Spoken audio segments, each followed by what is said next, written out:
안녕하십니까. 이제 8강 강의를 시작하겠습니다. 오늘 강의는 정치와 종교와의 관계에 대해서 말씀을 드리겠습니다. 우리가 가장 오해하고 있는 부분이 무엇이냐면 정교 분리라고 해서 믿는 사람들은 정치에 좀 관심을 갖지 않았으면 좋겠다 또는 안 해야 된다 하는 그런 인식을 가진 것입니다. 그건 잘못된 인식입니다. 왜냐하면 로마 카톨릭은 그 자체로 그 국가의 그 조직을 가지고 있기 때문에 로마 교황이 전 세계를 순례하고 이렇게 방문하게 되면은 국빈 대접을 받습니다. 대통령과 똑같은 예우를 받지만 우리 기독교인은 정부가 하늘나라에 있습니다.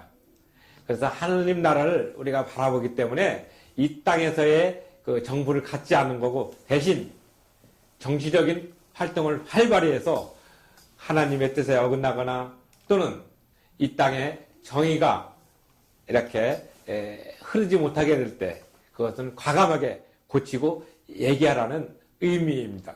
늘 우리는 이런 것들을 이제 생각을 못하고 그 종교하고 정치가 분리되어야 된다 하는 그런 그 프레임 또는 선입관을 가지고 있기 때문에 무관심한 경우가 많았습니다. 그리고 이런 전통이 실제적으로 어디서부터 왔냐면 일본 식민지 통치부터 왔습니다. 왜냐하면은 일본에서 그 선교사들이 이제 그 식민 통치를 하는 한국에 왔을 때 정치적인 얘기는 빼고 좀 개인 구령 또 개인 영혼 그쪽으로만 중심을 해라 그렇게 얘기를 했기 때문에 그렇습니다. 그리고 또 그 당시 일본이 이제 미국과의 관계 또는 영국과의 관계에 가까웠습니다.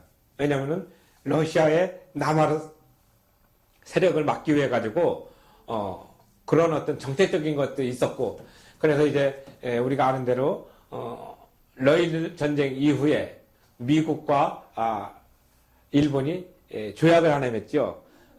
기무라 테프트 조약을 맺어서 필리핀은 미국의 관할권에 넣고 조선 다시 한반도는 일본의 관할권에 넣는다 해서 그 조약에 의해 가지고 일본이 한국을 병합하게 되는 결정적인 원인이 됩니다.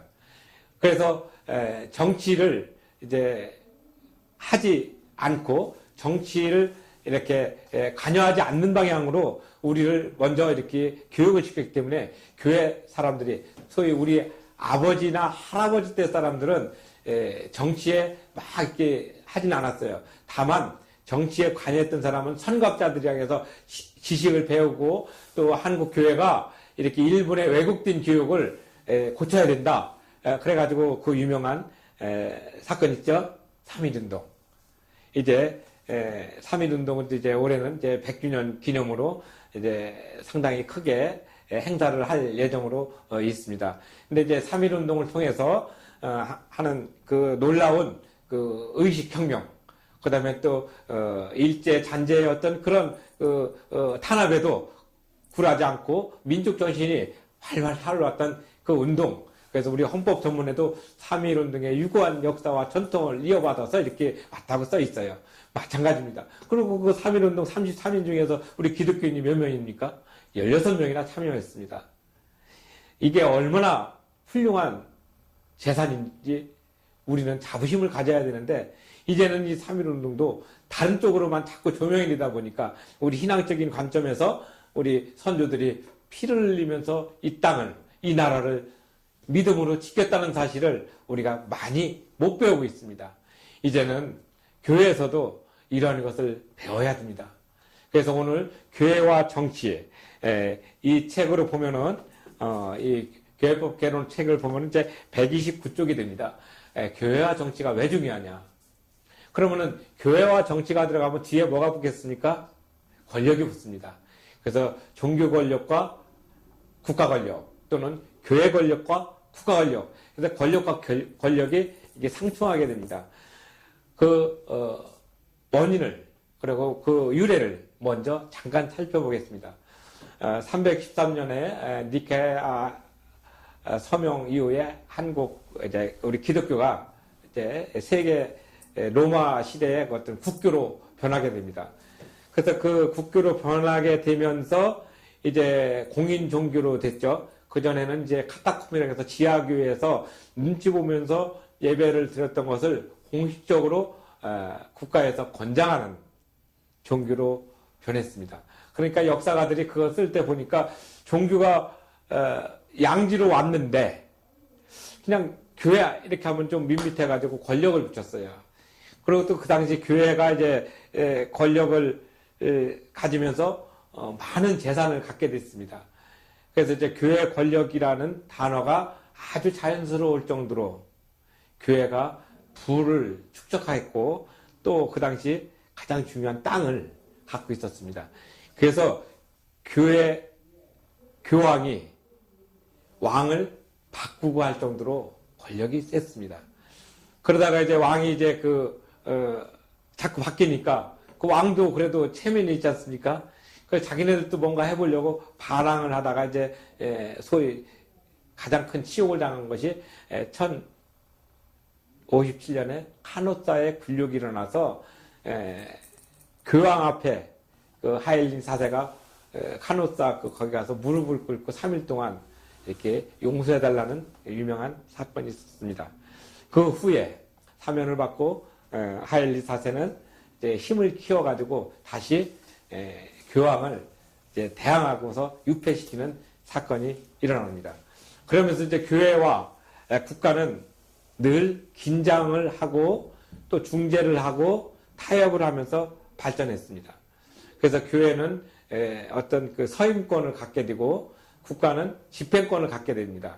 그래서 행정이나 이런 입법이나 이런 모든 것들은 이제 왕의 권한으로 두고 교회의 권한으로서는 이제 주교 임명권과 사람들의 삶을 지배하는 그런 쪽으로 이제 양분이 되다가 이제 1400년, 1500년에 인간의 이성이 발달되면서 르네상스가 일어나고 또 인쇄술이 발달되면서 또 사람들의 그 내면적인 자유를 갈망하게 되고 그래서 이제 종교가 예를 들어서 왕이 어떤 종교를 믿으면 그 백성은 자연히 그 종교를 믿는 걸로 됐지만 개개인에게도 자유가 있다 하는 의식이 싹 텄습니다. 그래서 1517년에 종교개혁이 일어나면서 개인의 삶을 옥죄는 것을 많이 희석되고 신앙은 자유로 퍼져나가게 된 거예요. 그리고 그 퍼져나간 자유의 물결이 그 당시 시민운동으로서 크게 성숙해서 종교개혁과 아울러서 르네상스에서 인간의 이성이 아주 발전하게 됩니다. 그 사이에 많은 일이 있었죠. 1490년부터 1590년 그 100년 사이를 뭐라고 얘기하냐면 역사가들은 대항해 시대라고 해서 마젤란이라든지 콜룸부스가 신대륙을 계속 개척하게 되고 그래서 그 당시 네모로 되어 있던 지구의 어떤 모양이 원으로 되어 있다 하는 그런 의식이 싹 트게 됐습니다. 그리고 또 거기만 싹 튼 게 아니라 이제는 지구를 중심으로 태양이 돈다는 그런 생각이 아니라 태양을 중심으로 지구가 돈다 하는 이런 정도까지 이렇게 측정을 하게 되고 과학이 발달하게 됐습니다. 그래서 새로운 항해 시대를 맞이해서 많은 물자가 유럽으로 계속 유입되면서 유럽은 엄청 불을 쌓게 되고 그러므로 해서 인간의 이성은 발달하는 만큼 하나님을 멀리하는 그런 병폐가 이중적으로 생기게 되었습니다. 그런데 그 와중에서 하나님은 루터를 준비해 주셔가지고 로마 카톨릭의 그 잘못된 제도와 관행을 깨고 새로운 기독교로 탄생하게 되었습니다. 그것이 우리가 아는 종교개혁입니다. 종교개혁은 독일에서 시작되었지만 그 주변에 있는 스위스, 프랑스, 영국, 네덜란드 또 그 위에 노르웨이, 스웨덴처럼 전체적으로 퍼져나가면서 종교개혁의 뜨거운 불길이 하나님을 아는 신앙의 모습으로 변했습니다. 물론 지금도 카톨릭이 전 세계에서 많은 사람을 보유하고 신자로 있지만 그것은 외형적인 것 뿐입니다. 예를 들어서 남미, 아프리카 인구가 우리가 초등학교 때 배울 때는 3억의 인구였는데 지금은 20억 정도로 늘었습니다. 남미도 늘었습니다. 그러다 보니까 자연스럽게 아버지가 믿는 카톨릭이면 아들도 믿는 그런 어떤 숫자적인 것이지 진실로 믿는 그런 것은 상당히 줄어들 것으로 통계에 잡혀 있습니다. 마찬가지로 이 종교가 이제는 세력을 가지고서 이제 각 나라마다 고유하게 뿌리를 받게 됩니다. 프랑스에서는 위근 후의 신교, 그 엄청난 투쟁과 피해 역사입니다. 그리고 영국도 마찬가지입니다. 카톨릭의 그 손에서 벗어나기 위해서 국교회를 새로 만들었습니다. 그 유명한 헨리 8세. 그래서 자기 부인하고 이혼하고서 새로운 여자와 결혼하고자 했던 그것을 반대했기 때문에 영국은 카톨릭으로부터 떨어져 나갑니다. 그래서 우리가 드라마에서도 많이 나오죠. 천일의 앤 또는 헨리 8세와 여인들. 물론 이 책에도 여기 그 주석에 이렇게 써놨습니다. 물론 이런 그 여러 가지 모습들이 어우러져 가지고 하나의 놀라운 작품으로 만들어진 것이 바로 우리 기독교의 역사이자 교회의 역사입니다. 그래서 이제 그것이 미국으로 건너가서 미국에서부터 인간의 자유, 종교의 자유, 또 사상의 자유, 내심의 자유 이렇게 해가지고 헌법적 가치로 인정을 받게 됐습니다. 우리가 인권과 평등 그리고 또 자비, 박애 이런 모든 것들은 공짜로 얻어진 게 아닙니다. 엄청난 피를 요구했고 또 그 피 흘린 대가를 지금 우리는 조금 편안하게 앉아서 듣는 것입니다. 정말 우리 선조들이 정말 종교의 자유를 위해서 자기의 생명과 자기의 목숨을 아낌없이 바치고 또 우리 후손들을 위해서 그리고 하나님을 위해서 그들이 가졌던 신앙의 전통만큼은 절대로 잊어서는 안 됩니다. 그리고 또한 중요한 것은 종교가 권력화가 돼서는 안 됩니다. 종교는 권력화가 돼서는 안 되고 권력화라는 단어조차 우리는 써서는 안 됩니다. 근데 많은 사람들이 표현을 자꾸 종교 권력, 종교 그들만의 어떤 신성 불가침의 구역 이런 식으로 매도하는 경우가 많이 있습니다. 이제는 종교가 정말 우리의 삶을 복되게 하고 가장 원천적으로 그것을 만듭니다. 우리도 종교가 처음부터 아주 없었던 건 아니지 않습니까? 그래서 단군 신화를 믿는 대종교도 있고 또 AD 371년 고구려에 불교가 들어왔잖아요. 소스리망 11년에. 그래서 그 불교가 들어오고 나서 그것이 이제 그 당시는 기독교가 없었기 때문에 그렇게 와서 포교를 하다가 이제 고구려와 백제와 싸우면서 AD 527년에 이차돈이 이제 불교를 대중화시키는 순교를 해서 우리나라에 이렇게 전체적으로 퍼지고 또 고려 시대에는 또 불교가 호국불교로서 또 이렇게 숭상을 받고 이제 조선시대에 와서는 이제 불교가 통치 이념으로서는 좀 부족하면서 이제 성리학을 중심으로 해가지고 새롭게 나가다가 1592년 임진왜란을 통해서 우리나라에는 비로소 서양의 그 신부가 옴으로써 기독교가 부교죠. 기독교의 한 분류로 볼 수 있는 부교가 전래가 됩니다. 그렇게 전래가 되고 난 다음에 이제 조선시대의 역사는 이제 고려시대나 신라시대처럼 뭐 상기, 중기, 하기가 없이 전기와 후기입니다. 그래서 1592년 임진왜란을 중심으로는 전기, 그 이유는 후기, 조선시대가 나는데 전쟁이 일어남으로 인해서 우리나라의 그 양반제도가 상당 부분 희석이 되면서 많은 제도적 인식의 변화가 있습니다.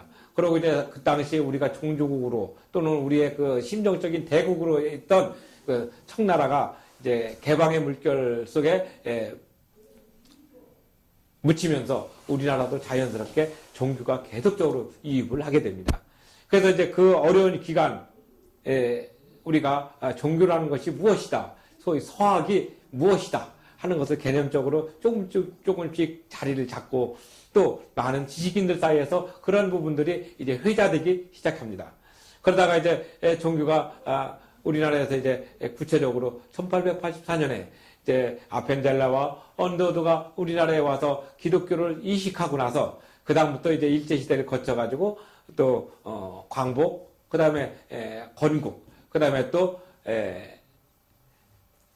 70년대, 80년대를 거쳐서 지금에 이르게 되었습니다. 여러분들이 한 가지 오해가 있을 수 있는 것은 건국 또는 광복 또 이런 그 수립일 뭐 이런 거에 대해서는 저는 논쟁하고 싶은 생각은 없습니다. 다만 우리가 배웠을 때는 그런 관점에서 배웠기 때문에 말씀을 드리는 것입니다.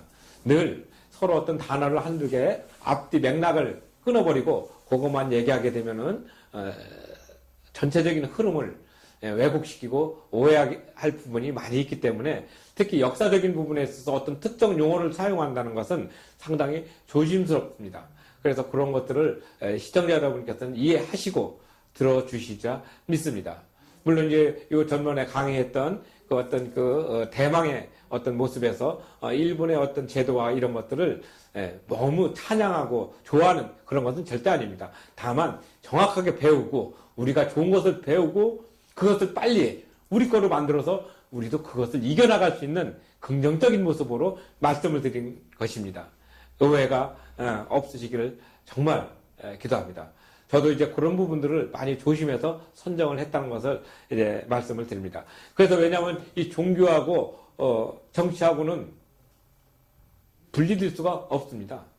그래서 우리나라도 이제 어떤 그 종교적인 역사가 쭉 오면서 이제 기독교가 1970년대, 80년대, 90년대에 우리나라에 전체적으로 아주 완전하게 어떤 판을 바꿀 정도로 역할이 컸습니다. 그리고 또 공교롭게도 이렇게 믿지 않는 사람들이 얘기하는 겁니다. 그러나 우리 믿는 사람은 이승만 대통령과 김영삼 대통령을 준비해서 기독교 장로 대통령이 나옴으로 인해서 이 기독교적인 문화가 우리 한국에 뿌리 깊게 정리되는 계기가 된 것입니다. 그래서 각 대통령들은 종교를 어느 정도 적절하게 이용했다고 보는 것이 보편적입니다. 예를 들어서 이승만 대통령도 종교를 많이 이용을 해서 자기의 지지 기반을 삼았고 또 김영삼 대통령도 그렇게 했고 또 이명박 대통령도 마찬가지로 그렇게 했습니다. 그리고 또 종교를 갖지 않는 대통령들도 종교와의 관계를 무난하게 이렇게 어느 정도 거리를 유지함으로 인해서 통치 기반을 삼는 그런 것을 우리는 역사에서 볼 수가 있습니다. 그래서 이 종교라는 것은 우리의 내면적이고 우리의 삶을 근본적으로 조명해 주는 것이기 때문에 정치에 또는 이데올로기, 이념에 매몰되거나 또는 휩쓸려 가서는 안 되는, 그래서 종교를 이제 사회학적으로 보면은 최상의 기구로서 사회 대통합의 어떤 그런 모습으로 존재하기를 항상 얘기하고 있지만은 일부 이념에 빠진 자들이 종교를 자기들이 원하는 어떤 모습으로 만드는 그런 경향이 있습니다. 그래서 종교 권력이라는 단어를 이렇게 쓰기 때문에 그렇지 않은 사람들까지 도매급으로 이렇게 욕을 먹고 또 어떤 지탄의 대상으로 가게 됩니다. 지금 현재 한국교회는 상당히 어려운 위치에 있지만 그래도 자기 위치를 꾸준히 지키면서 기도하는 사람들이 더 많기 때문에 그래도 견뎌나가고 또 좋은 모습으로 결과가 나올 것이라고 저는 확신합니다. 종교는 정치와 분명히 항상 근접해 있지만은 너무 가까우면 또 안 됩니다. 그래서 불가근, 불가원, 너무 가까우면 또 타죽고 너무 멀리 있으면 또 식으니까 항상 어느 정도 거리를 유지해서 사회 구성원들이 대한민국이라는 구성원, 대한민국 교회라는 구성원들이 늘 그 위치에서 자기 역할을 충실히 하면서 자기의 개인적인 삶의 안정과 안녕을 보장받고 또 함께 어우러져가는 그러한 공동체의 모습이 되는 것을 가장 원하고 있지, 어떤 특정 종교가 정말 이렇게 잘 되고 어떤 데는 좀 이렇게 찌그러져 가지고 그렇지는 않습니다. 세계적으로 우리 한국만큼 이렇게 종교가 균형적으로 잘 공존하는 나라는 없다고 합니다. 이슬람이나 또는 힌두교나 또 저 아프리카 그쪽은 자기네들이 만든 토속 신앙과 또 그런 어떤 신념에 맞지 않는 것들은 모조리 척결하는 그런 경우도 있습니다. 특히 인도 같은 경우는 13억 인구가 있고 그 인도는 대영 제국의 지배도 받았고 또 성 도마에 그 교회도 있습니다. 근데 13억 그 인구가 사는 인도에 교회가 23개밖에 없다면 믿으시겠습니까? 이 정도로 이 배타성이 강한 게 정치와 종교의 관계, 그리고 종교적 이념을 이용하는 것입니다. 우리는 그런 것이 거의 없습니다. 얼마나 다양한 것이 이제 모릅니다.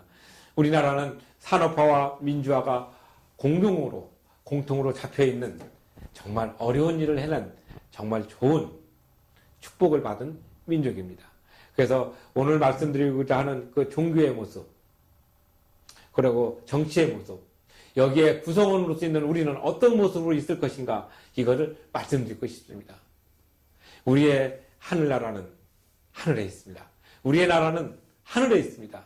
이 땅에서 나라를 세워가지고 기독교 국가를 만들어야 된다는 그런 것이 아니라 이 땅에 그리스도의 그 계절이 누구에게나 다 퍼져가지고 예수님을 믿는 그런 모습들이 우리의 그 삶의 최우선 가치로 정립되어야 되고, 또 그런 그 정립된 가치 위에서 함께 어울려 가면은 그것이 곧 예수의 나라가 되는 게 아니겠습니까?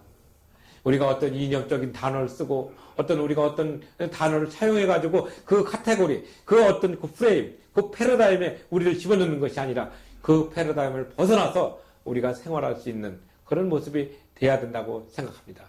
지금 저는 패러다임, 프레임, 또 관점, 가치관, 이런 것들이 우리 2강에서부터 6강까지 강의했던 내용들을 다시 이렇게 쓰려고 미리 준비를 했던 것입니다. 거의 2달 가까이 그 부분을 준비했지만 그것이 앞으로는 계속적으로 나올 수밖에 없는 이유는 헌법이라는 것은 바로 정치하고 연결이 되어 있고, 정치하고 연결된 것은 법과 불가분의 관계가 있기 때문에 그렇습니다.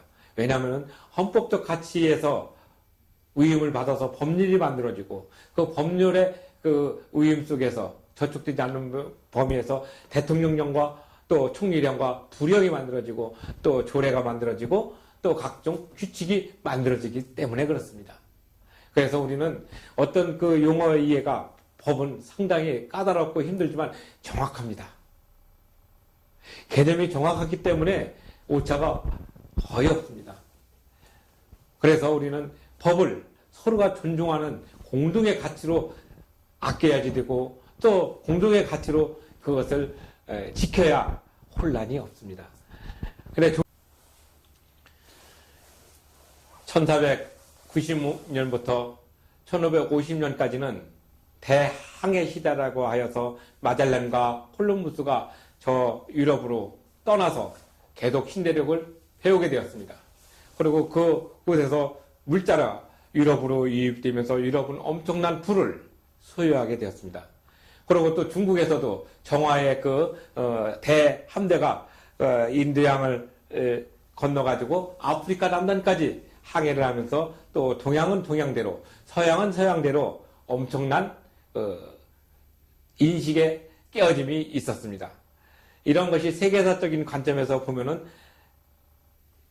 우리 인간의 삶이 그만큼 나아지려고 하는 그런 놀라운 분출로 볼 수가 있습니다. 그래서 우리는 우리나라의 역사만 보는 것이 아니라 세계사 속에 있는 한국의 역사가 어떻게 될 것인가도 생각을 해야 됩니다. 지금은 세계사가 그렇게 중요하게 여겨지지 않지만 항상 우리가 교양으로서 정말 중요한 부분은 세계 역사 속에서 우리나라가 어떤 역할을 하고 있는가, 그런 것도 자각하면서 고민해야 될 필요가 있습니다. 왜냐하면 바로 한국이 선교 강국으로서 지금 많은 칭찬을 듣고 있는 시기이기 때문에 그렇습니다.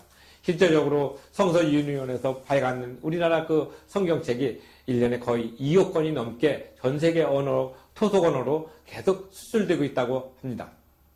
그리고 또 많은 선교사들, 각 교단마다 이렇게 현지인들에게 많이 보내고, 특히 우리나라는 특별하게 그 현지 사람들을 교육시키는 아세아 연합신학대학원도 있어서 현지인들이 선교를 해야 된다는 네비우스 선교 전략에 따라서 그런 인재를 또 배출하고 있습니다. 그러니까 이런 것들도 사실은 종교와 밀접한 관계가 있고 정치와도 관계가 있습니다. 서양에서 동양으로 예수님을 증거할 때는 그들이 국가의 그 권력을 이용해 가지고 왔기 때문에 그 국가의 권력이 힘이 들어가고, 또 권력이라는 것 자체는 내가 힘으로서 상대방을 굴복시켜야 된다는 이런 속성이 있기 때문에 많은 반감을 얻었습니다. 그래서 2차 세계대전 그 와중에도 선교사들이 예수님을 증거한 것이 아니라 예수님을 증거하면서 한편으로는 자국의 이익을 너무나 이렇게 추구했기 때문에 오히려 그 반감으로 제2차 세계대전이 끝나고 나서는 기독교 나라의 지배를 받았던 많은 나라들이 기독교를 오히려 배척하고 다른 종교를 선택한 것을 우리는 지금 느끼고 있습니다.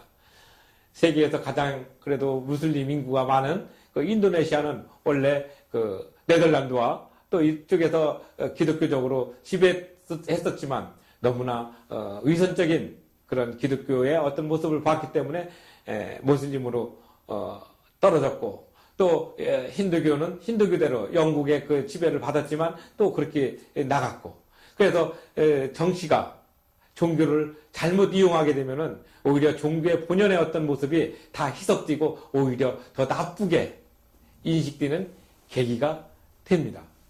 그래서 우리나라에서는 아세아연합 신학원을 통해서 그 현지인을 우리나라에서 교육시키고 다시 현지로 보내가지고 선교 전략을 쓰고 있는 아주 모범적인 국가이기도 합니다. 물론 우리가 지금 종교라는 그 용어를 쓰고 있지만 우리 교회가 그만한 역할을 충실히 하고 있기 때문에 우리 한국은 늘 하나님으로부터 보호받고 또 하나님으로부터 축복받는 그런 모습으로 우리가 있음을 우리만 모르는 것 같습니다. 우리는 이제 깨달아야 됩니다. 우리의 어머니, 우리의 아버지, 우리의 할머니, 할아버지들이 정말 얼마나 많은 기도와 눈물로써 이 나라를 지켰습니까? 저는 그것을 느낄 수가 있습니다. 그래서 1974년대 엑스폴로 대성의 세계적인 선교사 빌리 그레엄 목사님 오셔가지고 그 했던 모습, 그 마포대교를 건넜을 때의 그 어떤 모습 내가 알고 건넜겠습니까? 그렇지 않습니다. 그것도 어떤 하나의 그 분위기에 한번 가보자. 그럼 거기 가면은 빌리 그레엄 목사님 단상 앞에다 놓으면 그 당시는 5.16 광장이라 했거든요. 거기에 보면은 어느 교회는 어디에서 다 돗자리를 깔아가지고 쫙 했고, 1917년대는 여의도 대성회를 통해서 이렇게 대형으로 대중을 모아서 하나님의 말씀을 증거했습니다. 물론 그 이후에는 그러한 것들이 많이 이제 사라지고 없지요. 지금은 이제 부흥회 형태로 또 부흥 사경회 형태로 각 개교회에서 1년에 한 차례나 또는 몇 차례씩 스케줄을 조정해서 이렇게 복음을 증거하고 있습니다. 이처럼 이 교회의 어떤 그 활동이 이게 정치적으로 잘못 이용되면 안 된다는 것을 우리는 제2차 세계대전 그리고 그 전에 있었던 그 선교 어떤 역사에서 느낄 수가 있고, 또 이것이 잘 이용되었을 때, 이용됐다는 것은 역할을 제대로 했을 때 얼마나 그 나라가 부흥할 수 있냐 하는 것도 우리가 양면적으로 보고 있습니다. 우리 한국은 가장 어려운 때 하나님께서 교회의 씨앗을 전국 방방곡곡에 뿌려놔가지고 일제의 침략이 끝나면서 해방과 또 광복이 이루어지면서 우리나라는 교회가 불같이 일어나서 지금의 이 기적적인 역사를 만들었다는 사실을 우리는 기억해야 됩니다. 제가 교육 1강 교회법 개론의 2회에서 이 얘기를 간단하게 했었는데, 이제 어떤 젊은 친구한테 전화가 왔어요. 아, 목사님, 정말 우리나라 교회가 우리 어려웠던 60년대에 정말 그런 역사가 사실입니까? 이렇게 묻더라고요. 그래서 제가 카톡에다가 사실이다. 얘기도 해줬지만은 그 카톡에다도 그 역사적인 사실을 그대로 써서 주고, 그 다음에 거기에 관계된 책을 한 2권 추천해 줬습니다. 그랬더니 정말 신기하네요. 그렇게 얘기를 하는 걸 들으면서 제가 참 마음이 뿌듯했습니다. 그래도 안 듣는 것 같아도 다 듣고 이게 관심이 있구나. 그래서 얼마나 감사한지 모르겠습니다. 우리가 이 종교와 또 정치, 이 부분은 우리가 심각하게 고민하면서 항상 가깝지도 않고 멀지도 않고 항상 그 어떤 위치에서 자기 역할을 잘해야 되는 그런 절묘한 균형점이 필요한 시기가 와 있습니다.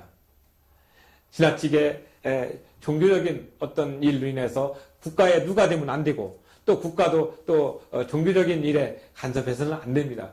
물론 헌법에도 그게 있습니다. 헌법 제20조에는 종교의 자유가 있고, 또 그 1항에는 국교는 부인이 되고, 또 특수신분은 허락되지 않는다고 썼고, 그 다음에 헌법 제19조는 사상의 자유가 또 있습니다. 그래서 국가도 사람의 생각과 사람의 종교적 신념을 구속해서는 안 된다고 분명히 얘기하고 있습니다. 얼마나 중요한 가치가 우리 헌법에 들어있는지 저는 이 공부를 하면서 이렇게 헌법적인 가치로 이렇게 명시된 것이 얼마나 감사한지 모르겠습니다. 지난 1월 달에는 제가 터키를 갔었는데, 거기에서는 이제 정치와 종교는 분리된다고 헌법적인 가치는 이렇게 명시가 됐는데, 이제 그 정치의 어떤 모습을 보니까 무슬림 인구가 한 90% 이상이 되니까 다시 이런 명문이 조금 희석이 되고 이렇게 신정국가화 되는 경향이 있었고, 이란이라든지 또는 그 이라크, 또 사우디, 또 그쪽 그 요르단, 시리아, 이쪽 예멘, 이런 쪽은 전부 이제 그 종교가 우월한 그런 정치를 피고 있습니다. 얼마나 힘들게 사는지 정말 체험하고 온 귀한 계기였습니다. 그래서 이 종교와 정치라는 것은 늘 균형점을 가지고 자기 위치에서 서로 간섭하지 않되 균형을 맞추는 그런 모습으로 나아가야 됩니다. 우리는 정말 우리나라가 종교의 자유, 사상의 자유, 이게 헌법적 가치로 명시되었다는 사실 자체로 우리는 큰 자부심을 가져도 될 만큼 우리의 그 헌법 체계는 잘 되어 있습니다. 그리고 중요한 것은 그 체계 안에서 일하고 있는 우리 크리스찬들이, 소위 기독교인들이 이런 가치 속에서 하나님의 나라가 올 때까지 우리는 무엇을 해야 될 것인가?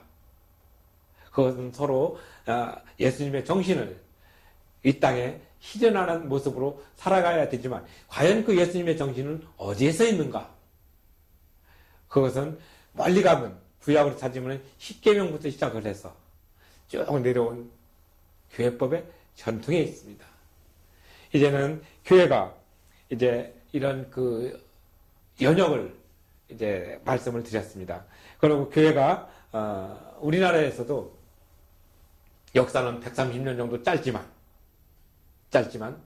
그래도 이 한국을 얼마나 많이 풍요롭게 했습니까?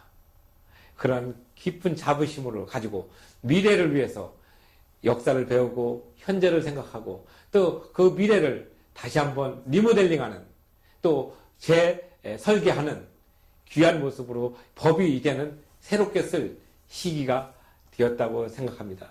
특별히 종교개혁 500주년을 맞이해서 이 교회법 개론을 처음으로 우리나라에서 출판을 하게 되었고, 또 이걸 통해서 많은 사람들이 이거보다 더 멋지고 더 정밀하고 더 깊고 하는 그런 많은 연구소들이 나와가지고 교회법이 명실상부하게 교회의 모든 것들을 전체적으로 흐름을 이렇게 이끌어가는 귀한 모습으로 그렇게 나가게 된다면은 우리 한국교회는 정말 잘 선택했다. 내가 교회 나간 교회인이 된 것이 얼마나 자랑스러운지 모르겠다 하는 그런 자부심으로 항상 남을 것이라 확신합니다. 감사합니다.